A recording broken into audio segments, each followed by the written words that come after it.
वंदे मातरमच्या मुद्द्यावरून काँग्रेसला घेरणारी भाजप आता मात्र बॅकफूटवर गेल्याचं चित्र आहे. कारण भाजपची सत्ता असलेल्या नागपूर महानगरपालिकेतच वंदे मातरमच्या सादरीकरणावरून वाद निर्माण झालाय.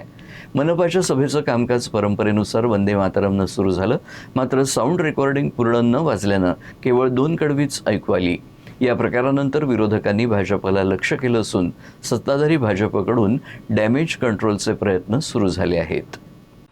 वंदे मातरमच्या मुद्द्यावरून देशभरात राजकीय वातावरण तापलेलं असताना नागपूर महानगरपालिकेच्या सभेतच वंदे मातरमच्या सादरीकरणावरून वाद निर्माण झालाय. परंपरेनुसार नागपूर महानगरपालिकेच्या सभेच्या कामकाजाची सुरुवात वंदे मातरमनं करण्यात आली. मात्र यावेळी वंदे मातरमचं संपूर्ण साऊंड रेकॉर्डिंग वाजलं नाही. राष्ट्रगीताची केवळ 2 कडवीच वाजवण्यात आल्याचा आरोप विरोधकांनी केलाय. या प्रकारानंतर मनपातील विरोधी पक्षनेते संजय महाकाळकर यांनी भाजपवर निशाणा साधला. मनपाच्या सभेत घडलेल्या या प्रकारावरून भाजपाची भूमिका स्पष्ट होत नसल्याचा त्यांनी आरोप केलाय.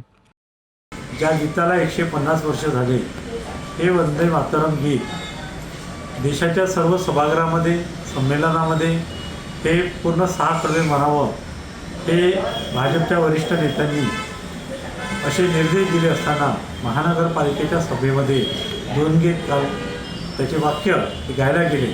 याच्यावरून मला असं वाटते की कदाचित महानगरपालिकेचे जे पदाधिकारी आहे ते काँग्रेसच्या मतासोबत सहमत आहे. या संपूर्ण घटनेची माध्यमांमध्ये बातमी आल्यानंतर मनपात एकच खळबळ उडाली. त्यानंतर सत्ताधारी भाजपकडून डॅमेज कंट्रोल सुरू करण्यात आलं.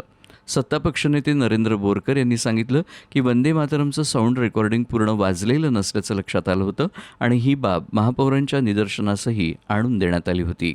आणि आज महानगरपालिकेच्या आयुक्तांना माननीय आपल्या महापौर यांनी कालसुद्धा पत्र दिलं की वंदे मातरम जे गीत होतं, जे केंद्राने शासन केलं आहे, हे गीत लागू करावं आणि जी त्याच्यानंतर कोणी दुसऱ्याने हे पुराणं गीत लावलं त्यावर का कारवाई करण्यात येऊ नये असं महापौरांनी आदेश दिले. दरम्यान महापौर नीता ठाकरे यांनीही या प्रकाराची गंभीर दखल घेतली आहे.